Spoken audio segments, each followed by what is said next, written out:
नमस्कार, मैं हूं संतोष पाठक और आप लोग देखना शुरू कर चुके हैं संतोष पाठक ऑफिशियल यूट्यूब प्लेटफॉर्म। पश्चिम बंगाल में राज्य की बची हुई 142 विधानसभा सीटों पर मतदान शुरू हो चुका है। पश्चिम बंगाल की जनता बढ़ चढ़कर मतदान में हिस्सा ले रही है और सबको इंतजार इस बात का है कि क्या पश्चिम बंगाल आज भी मतदान के मामले में ऐतिहासिक रिकॉर्ड बनाएगा, जैसा कि पहले चरण के मतदान के तहत बनाया था। लेकिन जहां पश्चिम बंगाल की जनता पोलिंग बूथ पर जाकर अपने मताधिकार का प्रयोग कर रही है, वहीं देश के प्रधानमंत्री नरेंद्र मोदी कुछ देर बाद आपको वाराणसी की सड़कों पर रोड शो करते हुए नजर आएंगे। और जाहिर सी बात है कि प्रधानमंत्री नरेंद्र मोदी का वाराणसी का यह पूरा कार्यक्रम इस देश के तमाम न्यूज चैनल जो है वो लाइव दिखाते हुए नजर आएंगे और ये लाइव प्रसारण जाहिर तौर पर पश्चिम बंगाल की जनता भी देखेगी। अब ये मत पूछिएगा कि चुनाव आयोग की भूमिका क्या है, देश के मुख्य चुनाव आयुक्त ज्ञानेश कुमार की भूमिका क्या है और टीवी चैनल की मजबूरी तो हम और आप सभी समझते ही हैं। लेकिन खैर, ये लोकतंत्र का नया दौर है और ये तमाम लोग जानते हैं कि वाराणसी और बंगाल का बहुत गहरा रिश्ता, बहुत गहरा नाता है। बंगाल के लाखों लोग वाराणसी में रहते हैं और शायद इसी गणित को समझते हुए प्रधानमंत्री मोदी ने फैसला किया, अमित शाह ने यह फैसला किया, भारतीय जनता पार्टी के नेताओं ने यह रणनीति बनाई कि पश्चिम बंगाल में जब जनता मतदान करने के लिए अपनी सड़कों, अपने घरों से निकल रहे होंगे और वो टीवी चैनल देख रहे होंगे, तो उनको टीवी पर प्रधानमंत्री नरेंद्र मोदी का वाराणसी का रोड शो दिखाया जाए। कल देश के प्रधानमंत्री नरेंद्र मोदी वाराणसी की महिलाओं के बीच पहुंचकर उन्होंने कहा कि वो आशीर्वाद लेने आए हैं महिला आरक्षण को लागू करने को लेकर। तो जाहिर सी बात है कि भारतीय जनता पार्टी एक ही तरफ फोकस करती हुई नजर आ रही है। लेकिन इस बीच लोकसभा में विपक्ष के नेता, कांग्रेस के नेता राहुल गांधी ने कुछ ऐसा कह दिया जिसने देश के प्रधानमंत्री नरेंद्र मोदी की पूरी भारतीय जनता पार्टी की सरकार की दुविधा को बढ़ा दिया है। करें या ना करें, अब नहीं करेंगे तो उनका काम चलेगा नहीं, करना तो है ही। लेकिन चूंकि अब राहुल गांधी ने पोस्ट कर दिया है, तो क्या इस समय इस हालात में भाजपा करेगी या मोदी फैसला करेंगे या अभी कुछ दिनों तक इंतजार करेंगे? जी हां, बहुत बड़ा धमाका होने वाला है। आप पर महंगाई की मार पड़ने वाली है। भूलिएगा मत, आज 29 अप्रैल की तारीख है। जिन 5 राज्यों में विधानसभा चुनाव हो रहा था, उसमें 4 में तो विधानसभा चुनाव निपट चुका है। आज पश्चिम बंगाल में दूसरे और अंतिम चरण के लिए वोटिंग हो रही है और तमाम लोग ये कह रहे हैं कि ऑयल कंपनियों ने जो महंगाई की रफ्तार की लगाम को थामे रखा था, आज शाम के बाद किसी भी समय तेल कंपनियां पेट्रोल, डीजल और गैस के दाम बढ़ाने का ऐलान कर सकती है। राहुल गांधी ने भी पोस्ट कर दिया, सोशल मीडिया पर भी यह खबर वायरल है, कई अखबार भी इसको छाप रहे हैं और सरकार की तरफ से खंडन बार बार आता जा रहा है। लेकिन उसकी भूमिका बनाई जा रही है और उस भूमिका में राहुल गांधी ने पहले ही बड़ा खुलासा कर दिया और इसलिए मैंने कहा कि अब मोदी साहब दुविधा में फंस गए हैं। और सिर्फ राहुल गांधी ने ही उनको नहीं फंसाया, बल्कि उनके अपने मंत्री, पेट्रोलियम मंत्री, जी हां, एप्स्टीन फाइल में जिनका नाम आया था, वो पेट्रोलियम मंत्री हरदीप सिंह पुरी भी मोदी को फंसा चुके हैं, क्योंकि वो सोशल मीडिया पर लिख चुके हैं।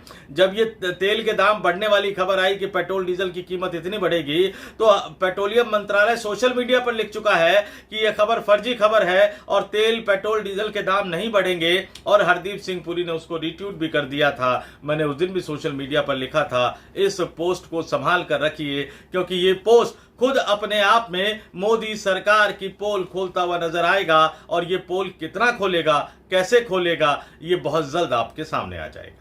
मैं इस स्टोरी में आपको राहुल गांधी का वो पोस्ट भी दिखाऊंगा और साथ ही ये भी बताऊंगा कि तेल कंपनियों ने और खासतौर से कैसे एयरलाइंस ने माहौल बनाना पहले से शुरू कर दिया है और किस तरह से पेट्रोलियम मंत्रालय का अभी भी जवाब आ रहा है, बार बार जवाब आ रहा है। सबसे पहले आपकी स्क्रीन पर राहुल गांधी ने जो सोशल मीडिया पर पोस्ट किया है वो आपके सामने रख देता हूं। ये पोस्ट उन्होंने कल ही कर दिया था, 28 अप्रैल को शाम को 6:55 पर। राहुल गांधी ने लिखा, चुनावी राहत खत्म, खत्म, महंगाई की गर्मी तैयार। 29 अप्रैल के बाद देखिए पेट्रोल डीजल सब महंगे। जब तेल सस्ता था मोदी सरकार ने अपना मुनाफा रखा, अब महंगा है तो बोझ आप पर डालेगी। सस्ते की लूट मचाती सरकार, जनता तो बस महंगाई की मार, यानी जनता पर महंगाई की मार पड़ती हुई नजर आएगी। और ये महंगाई की मार जो है वो जनता को सहना पड़ेगा। क्यों? क्योंकि जब अंतरराष्ट्रीय बाजार में कच्चे तेल की कीमत कम थी तो जमकर प्राइवेट तेल की कंपनियों ने, सरकारी कंपनियों ने भी फायदा उठाया। और रूस से जब सस्ता तेल खरीदा जा रहा था उसका फायदा प्राइवेट कंपनियों ने उठाया। और अब उसकी मार क्या जनता पर पड़ेगी। माहौल बनाने की कोशिश की जा रही है। लगातार आप इस तरह की खबरों को पढ़ेंगे कि तेल कंपनियों को इतना घाटा हो रहा है, तेल कंपनियों को इतना घाटा हो रहा है। भैया जब फायदा हो रहा था तब तो आपने बताया नहीं कि इतना फायदा हो रहा था, उससे एडजस्ट कर लो। बार बार भारत की जनता को यह बताने की जरूरत आपको क्यों पड़ रही है? और याद दिला दूं आपको कि भारत शायद दुनिया के इकलौते लोकतांत्रिक देशों में होगा जहां रेलवे रोजाना 2 करोड़ यात्री सफर करते हैं। रेलवे टिकट पर लिख देता है कि आपका इतना पैसा जो है वो भारत सरकार दे रही है, मतलब आप पूरा पैसा टिकट का नहीं दे रहे। रोजाना करोड़ों यात्रियों को जलील करते हैं। और पेट्रोलियम कंपनी भी इसी तरह की खबरें छपवा कर बताकर कि उनको कितना नुकसान हो रहा है, इस देश के उपभोक्ताओं को जलील करने की कोशिश कर रही है। और दूसरी तरफ माहौल बनाया जा रहा है, और बड़ा तगड़ा माहौल बनाया जा रहा है। आज भी अखबारों में यह खबर छपी है या छपवाई गई है कि एयरलाइंस बोली महंगे तेल से संकट, उड़ान मुश्किल। ये माहौल बनाया जा रहा है। देश की प्रमुख एयरलाइंस की संस्था FIA, federation of Indian airlines ने सरकार को पत्र लिखकर कहा है कि पश्चिम एशिया में संघर्ष के कारण महंगे होते ATF यानी जेट फ्यूल और कुछ देशों के एयर स्पेस बंद होने से लंबे रूट के कारण उड़ानों की लागत नहीं निकल पा रही है। नागर विमानन मंत्रालय को लिखे पत्र में संगठन ने कहा कि कुछ राहत पैकेज मिल जाए तो अच्छा होगा, नहीं तो दबाव इतना ज्यादा है कि एयरलाइंस बड़ी मुसीबत में फंस सकते हैं, ऑपरेशन बंद करने की स्थिति आ सकती है। और आपको यह भी बता दूं कि इस FIA में यानी फेडरेशन ऑफ इंडियन एयरलाइंस में जो है वो एयर इंडिया शामिल है, इंडिगो शामिल है, स्पाइस जेट जैसी बड़ी एयरलाइन शामिल है। और ये सभी 1 मई को तेल के दामों में बढ़ोतरी की आशंका से चिंतित है। हालांकि सरकार ने ऐसी खबरों का खंडन कर दिया है, लेकिन इस तरह की खबरें ये चिंता पहले जता रहे हैं कि मत बढ़ाइएगा। जनता भी बहुत त्रस्त है, जनता भी इस आशंका से ग्रस्त है कि तेल के दाम बढ़ेंगे कि नहीं बढ़ेंगे। लेकिन देश में एक अलग तरह का माहौल बनाने की कोशिश की जा रही है। और इस बीच मैंने पेट्रोलियम मंत्रालय के ट्वीट के बारे में तो बता दिया था, हरदीप सिंह पुरी के रीट्वीट के बारे में भी बता दिया था। और ये आशंका बढ़ती चली जा रही है कि भैया पश्चिम बंगाल में जब आज आखिरी चरण की वोटिंग समाप्त हो जाएंगी, विधानसभा के चुनाव समाप्त हो जाएंगे, तो सरकार पेट्रोल और डीजल के दाम बढ़ा देगी। हालांकि इसको लेकर सरकार ने एक बार फिर से खारिज किया है। सरकार ने कहा है कि अभी खुदरा, ध्यान से सुनिएगा इस जवाब को, अभी खुदरा ईंधन की कीमतें बढ़ाने का कोई प्रस्ताव नहीं है। पेट्रोलियम और प्राकृतिक गैस मंत्रालय की संयुक्त सचिव सुजाता शर्मा ने कहा कि अभी पेट्रोल और डीजल की कीमतों में बदलाव करने की कोई योजना नहीं है।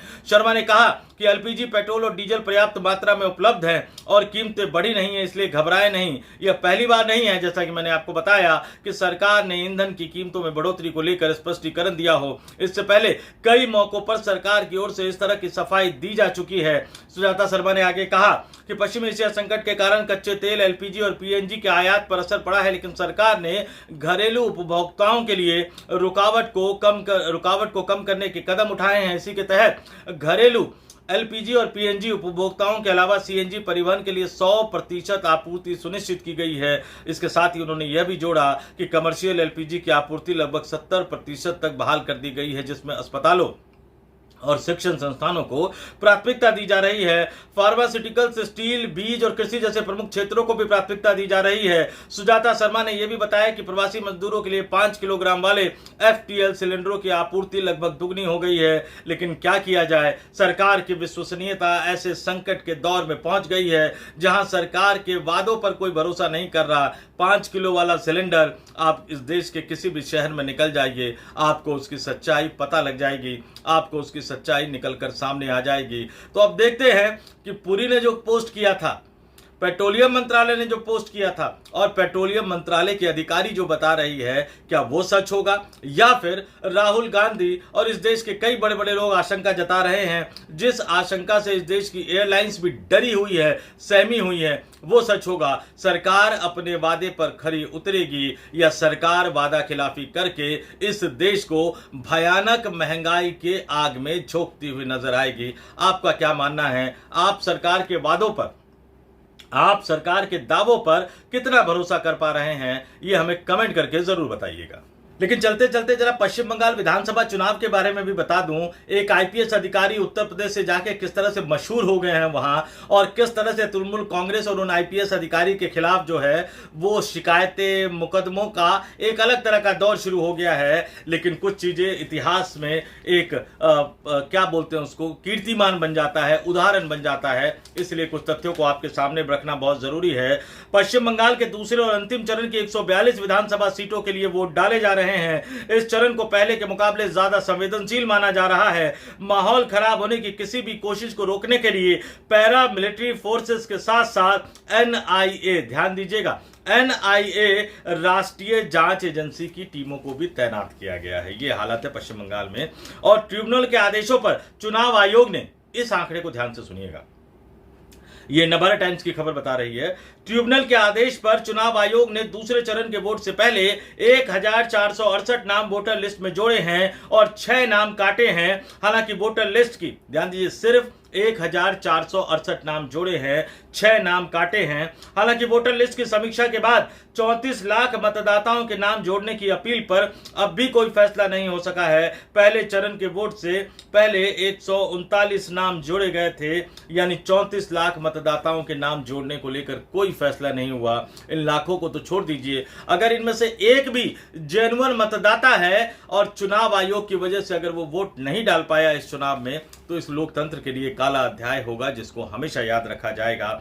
और ये जो चरण है ये क्यों महत्वपूर्ण है ये भी बता देता हूं। इस चरण में सबसे ज्यादा सुर्खियों में भवानीपुर सीट है, जहां से पश्चिम बंगाल के मुख्यमंत्री और तृणमूल कांग्रेस की प्रमुख ममता बनर्जी और 2021 में इन्हें नंदीग्राम से हरा चुके बीजेपी के शुभेंदु अधिकारी आमने सामने हैं। संवेदनशीलता को देखते हुए बीएसएफ और सीआरपीएफ समेत केंद्रीय बलों की 2400 से अधिक कंपनियों को इस चरण में तैनात किया गया है। 100 से अधिक बख्तरबंद गाड़ियां उतारी गई है और पहले चरण में रिकॉर्ड वोटिंग हुई थी। दूसरे चरण में भी क्या पश्चिम बंगाल की जनता रिकॉर्ड वोटिंग का इतिहास दोहरा पाएगी? क्या ओवरऑल जो परसेंटेज आएगा वो 2011 से भी ज्यादा आएगा? यानी पश्चिम बंगाल में क्या इस बार जनता सबसे ज्यादा सर्वाधिक मतदान करने का रिकॉर्ड बना पाएगी या नहीं बना पाएगी, ये आज पता लगेगा।